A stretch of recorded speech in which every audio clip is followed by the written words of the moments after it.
겠습니다. 잘 나오셨습니다. 성도님 얼굴만 봐도 은혜가 됩니다.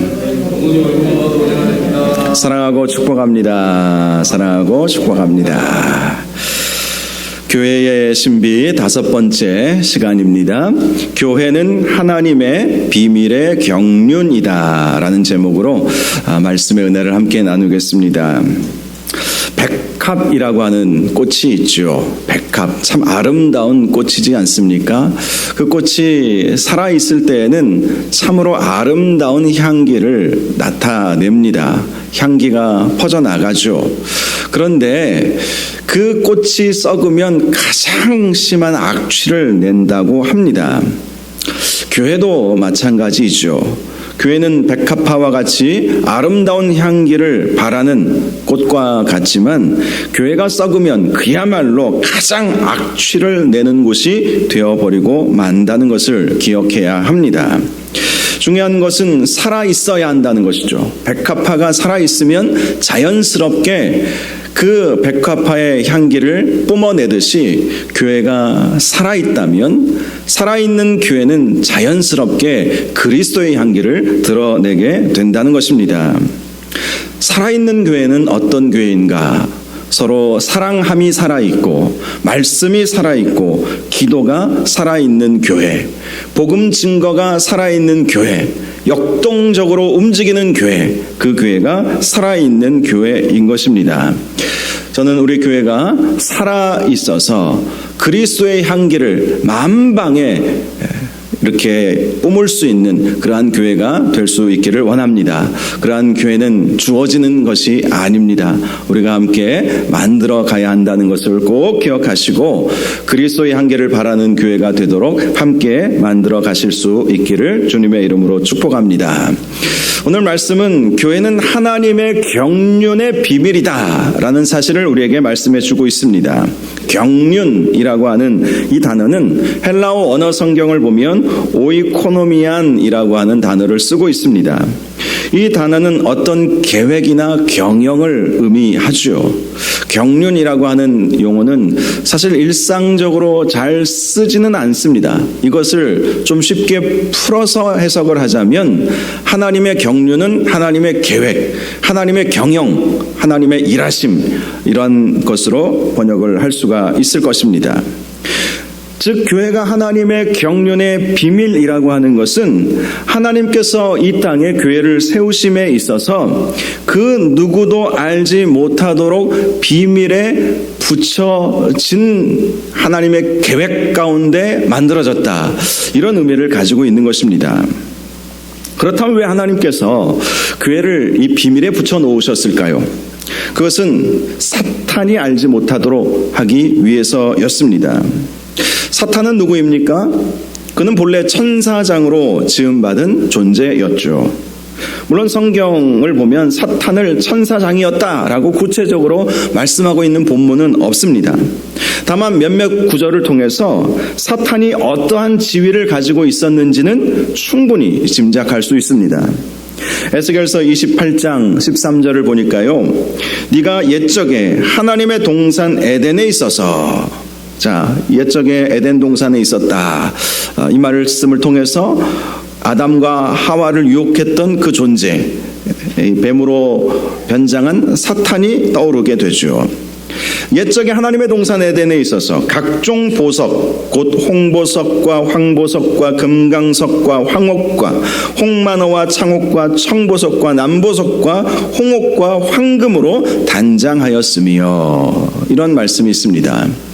우리가 사탄을 생각하면 뱀으로 변장한 사탄을 생각하기 때문에 오늘날 뱀을 보면 굉장히 징그럽잖아요.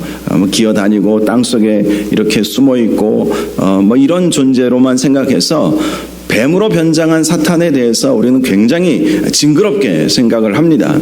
그러나 실제로는 그렇지 않았다는 것이죠. 사실 오늘날의 뱀은 저주받아서 그렇게 보여지게 되었던 것이죠. 과거에 저주받기 전에 뱀이 어떠한 모양을 했는지는 우리는 구체적으로 알지는 못합니다. 그런데 성경을 보면 각종 보석으로 치장한 아주 아름다운 존재였다는 사실은 분명히 알 수가 있죠. 그러니까 하와가 뱀을 보고 아이고 무서워, 아이고 징그러워하고 도망가는 것이 아니지 않습니까? 오히려 뱀이 다가와서 말을 걸어주니까 너무 좋아하는 거예요. 그리고 뱀이 유혹하는 그 말에 쏙 넘어가 버려서 선악을 알게 하는 열매를 따먹어버리지 않았습니까? 그러니까 처음에 창조되었을 때 뱀의 모습은 아주 아름다웠을 수도 있겠죠. 사단이 바로 그런 아름다운 모습을 가지고 있었다는 것입니다. 14절에 에스겔서 28장 14절에는 이렇게 말씀합니다. 너는 기름 부음을 받고 지키는 그룹임이여. 이렇게 말씀을 하고 있습니다.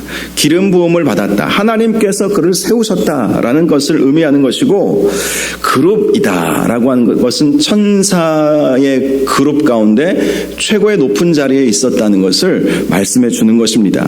그래서 이러한 말씀들을 통해서 사탄은 과거에 그가 하나님을 반역하기 전에 천사장의 지위를 가지고 있었다라고 해석을 하는 것이죠. 자, 이사야서 14장 12절에서 13절을 보면 그가 하나님을 반역한 그 사건에 대해서 말씀해 주고 있습니다. 너 아침의 아들 계명성이여 어찌 그리 하늘에서 떨어졌으며 너 열국을 엎은 자여 어찌 그리 땅에 찍혔는고 네가 네 마음에 이르기를 내가 하늘에 올라 하나님의 뭇별 위에 내 자리를 높이리라 내가 북극 지폐의 산 위에 앉으리라. 이렇게 말씀을 합니다. 그는 그 마음 가운데 하늘에 올라 하나님의 뭇별 위에 내 자리를 높이리라 이런 마음을 가지고 있었다는 것이죠. 그래서 그가 반역을 꾀한 것입니다. 그러나 그 반역은 성공하지 못했죠. 하나님을 향한 반란 사건은 성공하지 못했습니다. 결국 그는 하늘에서 땅으로 떨어지게 되었다라고 말씀을 하는 것입니다.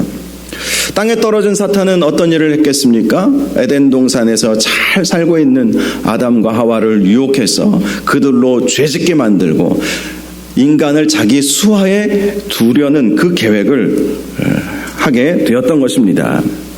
사탄은 아담과 하와만을 유혹한 것이 아니죠. 그는 사람들을 계속해서 유혹하기 시작합니다. 가인이 동생 아벨을 죽인 것도 결국 사단의 계략이죠. 인간 사이의 미움, 분열, 다툼. 사단의 특징은 분열의 영, 다툼의 영이지 않습니까? 사단이 이 세상에 내려와서 아담과 하와를 분열시켰죠. 사실은 아담과 하와가 사이가 좋았던 그 아름다운 부부의 모습, 너는 나의 살 중에 살이요 뼈 중에 뼈로다 하면서 아담이 하와를 보면서 그렇게 생각을 했는데, 죄를 짓고 난 다음에 자기가 죄를 지었음에도 불구하고 하와 핑계를 대면서 이 부부 사이에 분열이 오게 되었던 것이죠. 그것이 사단의 역사였던 거예요. 형제 간의 분열, 아벨과 가인의 그 다툼. 그래서 결국 가인이 아벨을 죽이는 형제 사륙의 그러한 일도 있지 않았습니까?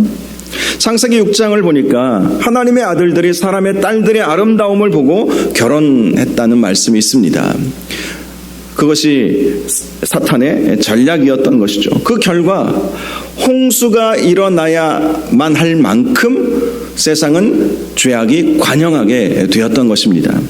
하나님의 아들들과 사람의 딸들은 상징적인 표현이지요. 신실한 하나님의 사람들이 악한 사람들과 함께 연합하고 가정을 이루고 그렇게 살면서 결국 사람들은 점점 더 악해져 갔다는 것입니다. 그래서 노아 시대에 홍수가 일어나야만 할 만큼 하나님께서 세상을 지으심을 한탄하실 정도로 사단이 활개를 치면서 사람들을 유혹하고 타락시켰다는 것을 알 수 있죠. 노아 홍수 이후에도 사단은 역사했습니다. 바벨탑을 지었던 사람들의 모습을 보니까 딱 사탄을 닮았어요. 그들은 바벨탑을 하늘 꼭대기까지 쌓아서 하나님의 자리에 올라가려고 했던 것이죠. 사단의 계략이고 사단이 그런 마음을 불어 넣어 주었던 것입니다. 사탄은 계속해서 끊임없이 자기의 세력을 확장해 나가려고 했던 것입니다. 사탄은요, 이 세상에 오신 하나님의 아들 예수님도 시험하려고 하지 않았습니까? 마태복음 말씀을 보면 사탄이 마귀가 예수님을 시험하고 있는 그 장면 우리는 생생히 기억하고 있습니다. 예수님을 팔았던 가룟 유다에게 예수 팔 생각을 넣어주었던 자도 사탄이었죠. 사탄은 그렇게 해서 하나님의 나라가 이 땅 가운데 임하지 못하고 예수 그리스도께서 메시아로 이 땅의 왕으로 등극하지 못하도록 그렇게 하려 했던 것입니다. 예수 그리스도를 십자가에 못 박아 죽게 하면 자신의 세상이 올 것이라고 그렇게 생각을 했던 것이죠. 그래서 하나님께서 예수 그리스도를 통해서 예수 그리스도의 십자가를 통해서 우리가 구원을 얻고 또 부활과 성천 그 이외에 성령 강림의 역사를 통해서 교회가 세워지는 그것을 비밀에 붙이셨던 거예요. 아마 그것이 공개적으로 알려진 일이었다면 사단은 기필코 무슨 수를 써서라도 방해를 했을 것입니다. 그런데 사탄은 그걸 몰랐던 거예요. 하나님께서 그것을 비밀로 붙여 놓으셨기 때문에 사탄은 예수 그리스도를 십자가에 달려 죽게 하면 다 자신의 세상이 될 줄 알았던 것이죠. 그러나 하나님은 그 사탄의 계략을 완전히 뒤집어 엎어버리셨던 것입니다. 십자가를 통해서 우리의 구원을 이루셨고 또 부활과 승천을 통해서 우리가 그렇게 부활하게 될 것이고 주님 나라에 올라가게 될 것임을 우리에게 알려주셨고 부활의 첫 열매가 되게 해주신 것이죠. 예수님을. 그리고 오순절 성령 강림의 역사를 통해서 교회를 세우신 거예요. 그것은 철저하게 하나님께서 비밀에 붙이셔서 하나님께서 계획하시고 경영하신 결과였다는 것을 말씀해 주는 것입니다. 그래서 교회는 아주 중요한 곳이죠. 하나님의 비밀의 경륜이기 때문에 너무나도 소중하고 너무나도 중요한 곳이 교회입니다. 예수님은 교회에 대해서 이런 말씀을 해주셨습니다. 마태복음 말씀을 보면 교회에 대한 예수님의 언급이 있습니다. 음부의 권세가 교회를 이기지 못하리라. 자, 하나님께서 비밀스럽게 세워가셨기 때문에 지금도 세워가고 계시기에 음부의 권세가 이기지 못하는 거예요. 사단의 계략을 철저히 하나님은 막으셨던 것입니다. 사단이 교회를 세우지 못하게 함으로 하나님의 나라가 교회를 통해서 하나님의 역사가 교회를 통해서 이루어지는 것을 방해하지 못하도록 하나님께서는 철저하게 비밀에 붙이셔서 결국 오순절 성령 강림의 역사를 통해서 교회를 이 세상 가운데 태동시켜 주셨다라는 것이죠. 종종 전도를 하다 보면 교회는 안 다니는데 자기는 예수님 믿는다고 하나님 믿는다고 하는 사람들을 만납니다. 그런데 그런 경우는 언제나 사단의 놀잇감이 되고 맙니다. 왜냐하면 교회에 있어야 교회에 머물러 있어야 음부의 권세가 이기지 못하기 때문이에요. 교회를 떠나서는 사단의 집중적인 표적이 될 뿐인 것입니다. 그래서 교회가 너무나도 중요한 것이죠. 요한계시록 말씀을 보면 용이 여자를 공격하지 않습니까? 여자가 해산의 수고로 이 아이를 낳으려고 하는 것을 용이 끊임없이 공격합니다. 그것이 주는 의미가 있죠. 여자는 교회를 의미하는 것이고 또 아이는 성도를 의미하는 것이죠. 교회가 영적인 어머니로서 성도들을 잉태해서 성도들을 해산해내는 것이죠. 성도들을 이 땅 가운데 이렇게 태어나게 만드는 곳이 바로 어머니와 같은 교회인 것입니다. 교회가 없으면 성도가 세상에 존재할 수 없는 거예요. 요한계시록 말씀을 계속해서 보면 이 교회가 사단의 공격을 막아내죠. 두 날개로 이 아이들을 품고 광야로 갑니다. 그리고 거기서 양육을 하죠. 사단이 침범해 올 수 없는 곳으로 가서 성도들을 양육하는 곳이 바로 여인으로 묘사된 교회라는 것입니다. 그래서 어머니와 같은 교회는 너무나도 소중하죠. 육신의 어머니도 소중하지만 영적인 어머니인 교회가 너무나도 소중하다는 것입니다. 그러므로 우리는 교회가 이렇게 하나님의 비밀의 경륜이라는 사실을 꼭 기억하시고 그 하나님의 비밀을 우리는 깨닫게 되었다라는 사실을 우리가 알아야 할 것입니다. 자, 오늘 본문 1절을 보면 사도 바울이 이렇게 말씀합니다. 그리스도 예수의 일로 너희 이방인을 위하여 갇힌 자 되었다. 이렇게 말씀을 합니다. 자, 이방인을 위하여 갇힌 자 되었다라고 하는 것은 사도 바울이 유대인만을 위한 복음 증거자의 삶을 산 것이 아니라 사도 바울은 이방인의 사도로서 살지 않았습니까? 사도 바울이 했던 많은 일들 중에 가장 핵심적인 일이 교회를 세우는 일이었어요. 교회를 세우다가 그는 핍박을 당한 거예요. 하나님의 비밀의 경륜이 교회라는 사실을 알았기 때문에 사도 바울의 핵심 사역은 다 교회를 세우는 일에 있었습니다. 때로는 에베소 교회나 고린도 교회처럼 에베소 교회는 3년, 고린도 교회는 1년 반 머물면서 교회를 든든히 세우기도 했지만 어떤 지역에 세워졌던 교회들은 단 2, 3주 밖에 되지 않았지만 사도 바울이 떠날 때는 항상 소수의 무리라도 두세 사람이 주의 이름으로 모인 곳에 주님이 함께 하시기 때문에 그 곳이 교회가 되는 것이죠. 교회 건물이 없어도 단지 몇 명만이 모여 있어도 주의 이름으로 모여 있는 그곳이 교회입니다. 교회는 성도들의 모임이기 때문에 그곳이 교회인 것이죠. 그래서 사도 바울은 항상 어느 곳을 가든지 교회를 세웠어요. 적은 무리면 적은 무리대로, 많으면 많은 대로 교회를 세웠습니다. 지도자들을 세우고 또 자신의 동역자들을 거기에 또 목양을 하게 하고 그리고 다른 곳에 가서 또 했던 일은 교회를 세우는 일, 그 일에 집중을 했던 거예요. 그 일을 하다가 오해받고 모함받고 핍박받고 죽을 뻔하고 그런 일을 당하다가 결국은 이 에베소서는 옥중서신이죠. 로마 감옥에 갇히게 되었다라는 그런 말씀을 하고 있는 것입니다. 사도 바울은 교회를 세우다가 감옥에 갇히게 되었다라는 거예요. 2절을 보면 너희를 위하여 내게 주신 하나님의 그 은혜의 경륜을 너희가 들었을 터이라 이렇게 말씀을 합니다. 교회를 세우기 위해서 사도 바울이 어떠한 삶을 살았는지, 또 사도 바울을 하나님께서 어떻게 변화시켜 주셨는지. 원래 사도 바울은 핍박자였잖아요. 교회의 핍박자였잖아요.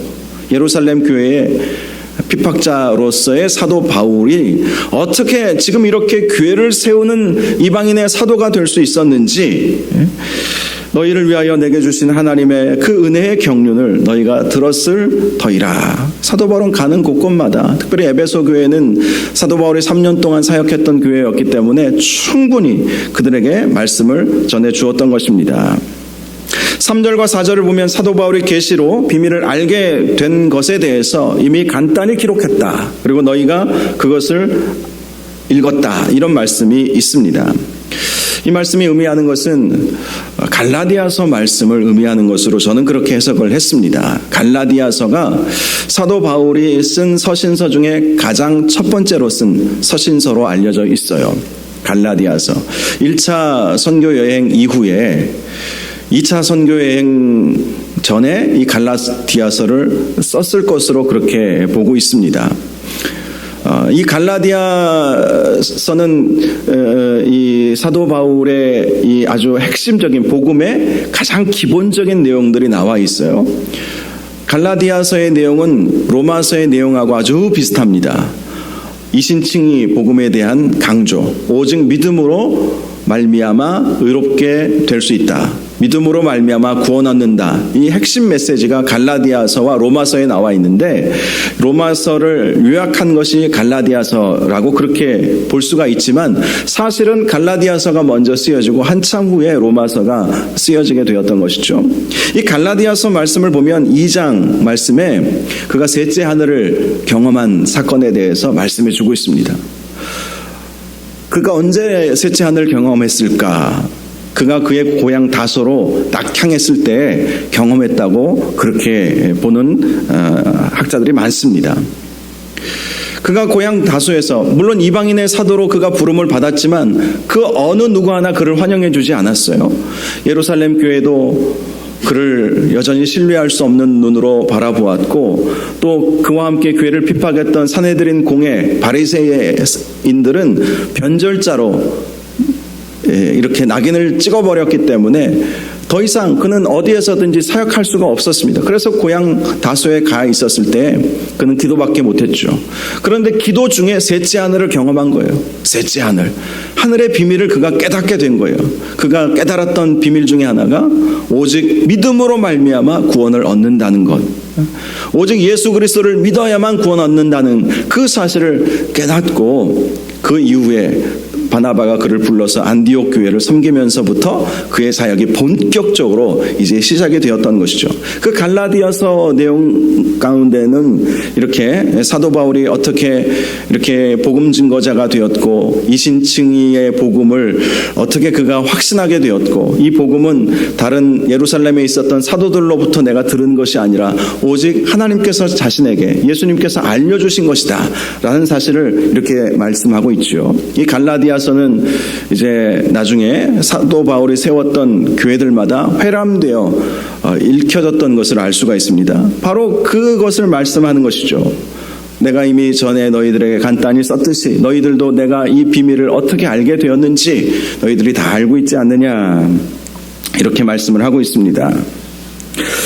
5절을 보면 이러한 구원의 비밀에 관한 일은 사도들과 선지자들에게는 성령으로 나타내셨지만 다른 세대의 사람의 아들들에게는 알리지 않으셨다 이렇게 말씀을 합니다.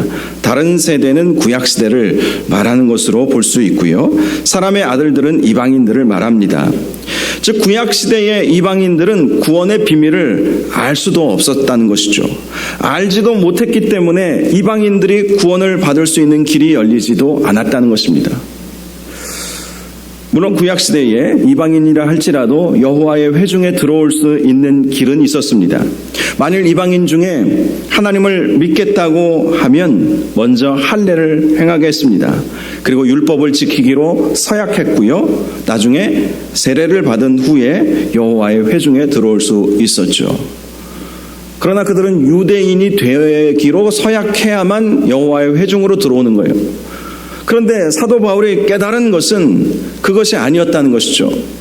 유대인이 되어야만 유대 문화권 안에 들어와야만 교인으로서 하나님의 자녀로서 하나님의 백성으로서 사는 것이 아니라 하나님께서 비밀의 경륜으로 만들어 주신 그 교회 안에 들어올 때 그 교회 안에 들어올 때 우리가 구원을 받을 수 있게 된다는 사실을 알려준 거예요. 그러니까 구약시대에는 유대인이 되어야 하나님의 자녀, 하나님의 백성이 될 수 있었지만 그러나 예수 그리스도께서 교회를 세우신 이후부터는 유대인이 되어서 구원받고 하나님의 자녀가 되는 것이 아니라 주께서 피값 주고 사신 그 교회 안에 들어올 때에 그 하나님의 비밀의 경륜인 그 교회 안에서 우리의 구원이 이루어지게 된다는 것을 말씀해 주고 있는 것입니다. 그러니 사도 바울이 다니는 곳곳마다 그렇게 교회를 세우려고 했던 것이죠.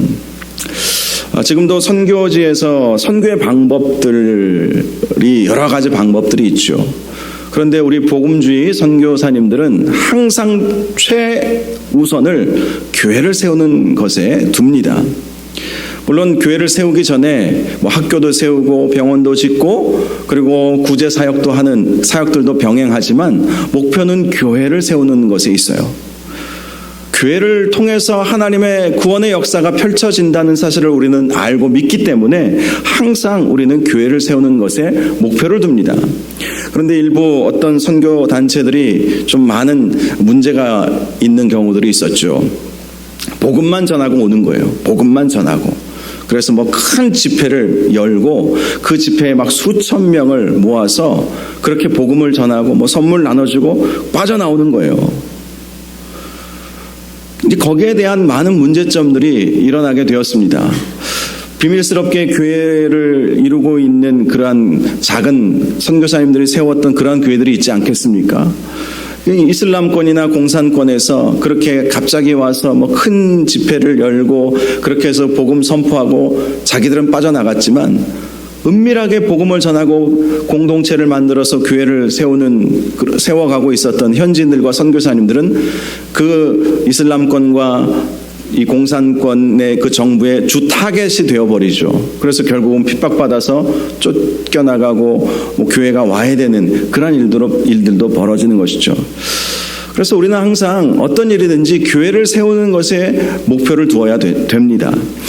사도 바울도 항상 거기에 중심을 두었어요. 교회를 세워야 된다. 가는 곳곳마다 예수 믿는 몇몇 사람들을 모으게 되면 그들과 함께 주일날 예배를 드리고 그들과 함께 말씀을 공부하고 함께 공동체를 이루어서 함께 한 형제 자매가 되어서 함께 성찬을 나누면서 서로 사랑하고 서로 위로하고 서로 연합하는 그러한 교회를 만들어 갔던 것입니다.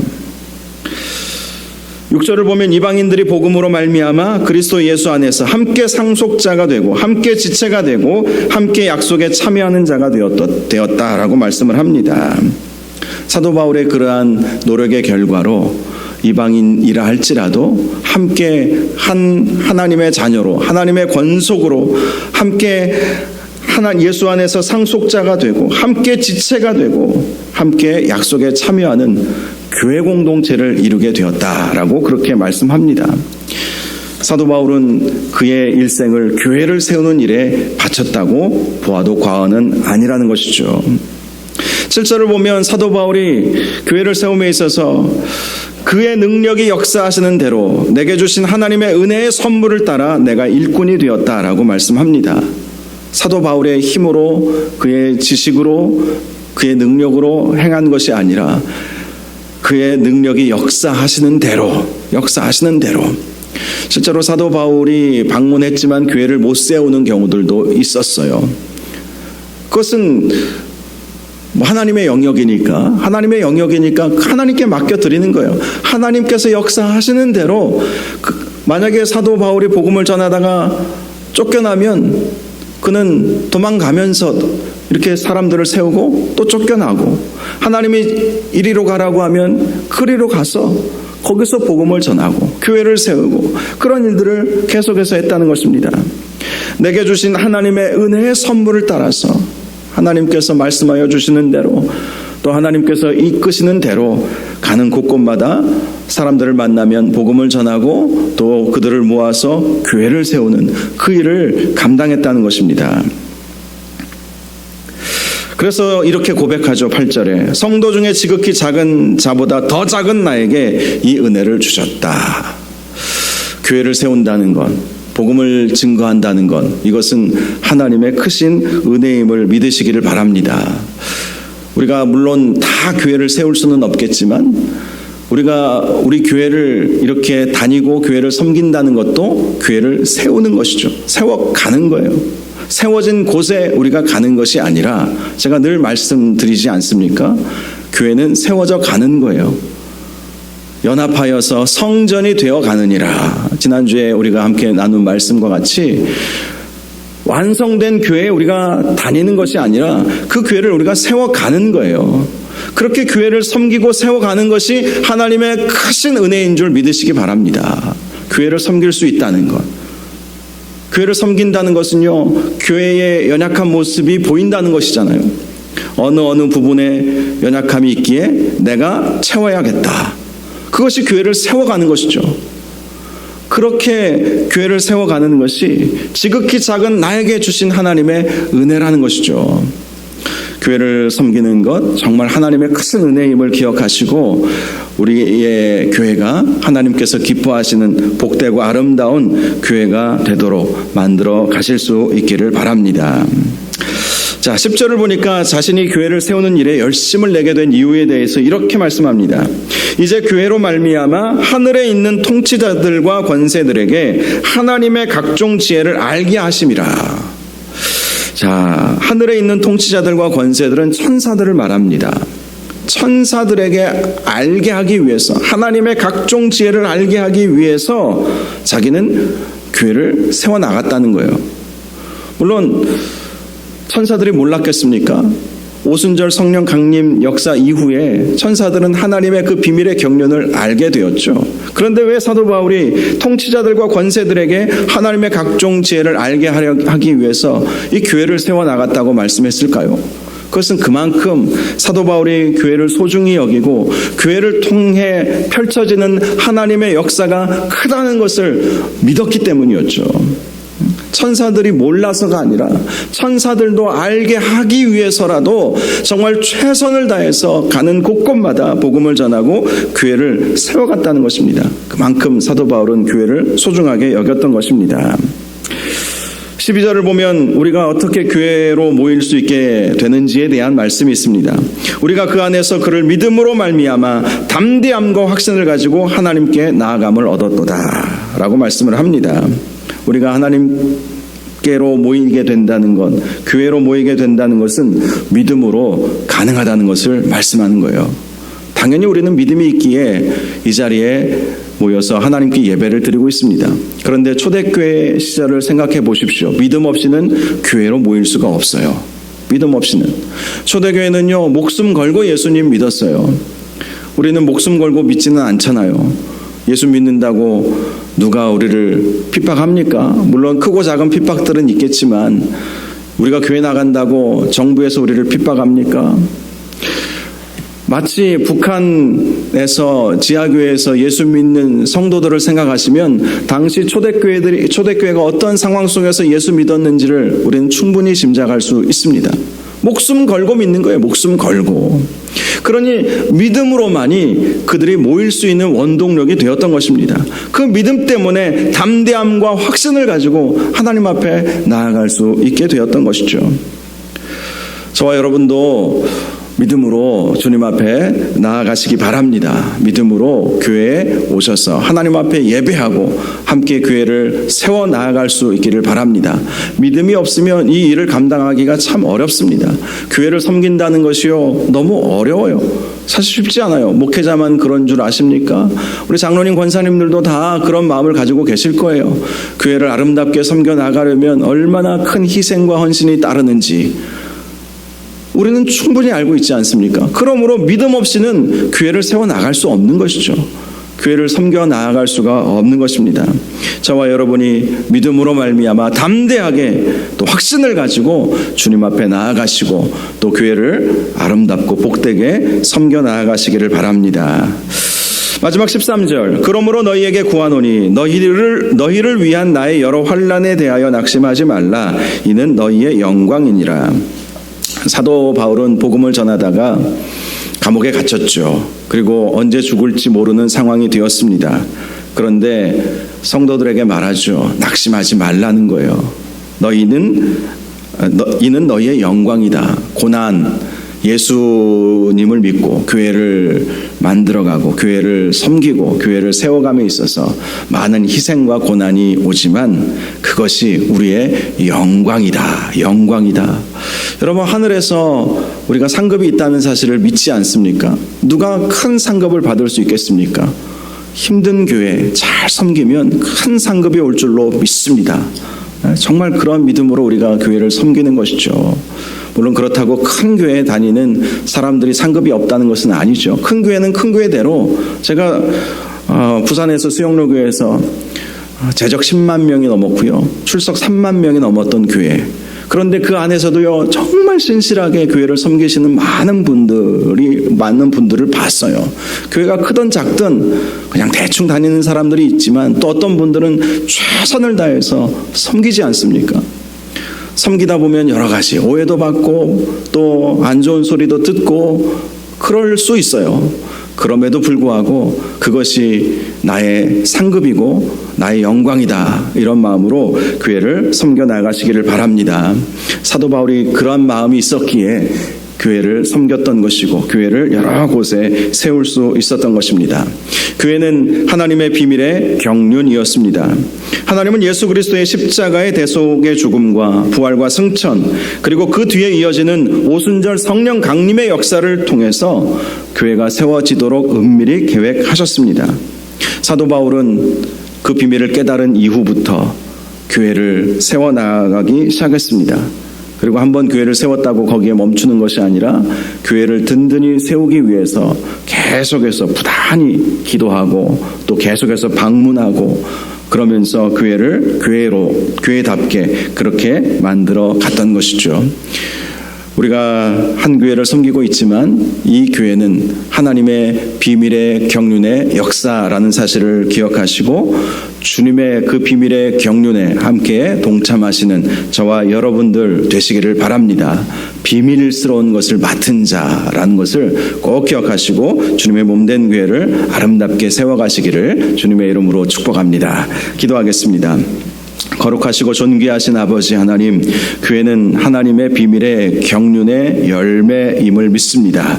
하나님께서 교회를 세우시고자 철저하게 은밀하게 준비하셨고 결국 예수 그리스도의 십자가의 죽음과 부활과 승천과 오순절 성령 강림의 역사를 통해서 이 땅에 교회를 태동시켜 주셨습니다. 이 교회를 통해서 이제는 구원이 활짝 열리게 되었습니다. 오늘날도 하나님은 이 교회를 세워가기를 원하십니다. 사도 바울은 교회를 세우기 위해서 숱한 고난을 받았지만 그것이 자신의 영광이라는 사실을 믿고 하늘에 상급이 쌓이는 것으로 믿고 충성을 다해서 교회를 세워 나아갔습니다. 하나님, 우리도 바로 이렇게 교회를 세우고 교회를 섬기고 교회를 든든히 하는 이 일에 우리가 최선을 다함으로 말미암아 비록 희생과 헌신이 따르는 일이라 할지라도 주님의 그 영광 바라보며 우리의 몸된 주님의 몸된 교회를 잘 아름답게 섬겨 나아갈 수 있도록 인도하여 주시옵소서. 예수님의 이름으로 기도하옵나이다. 아멘.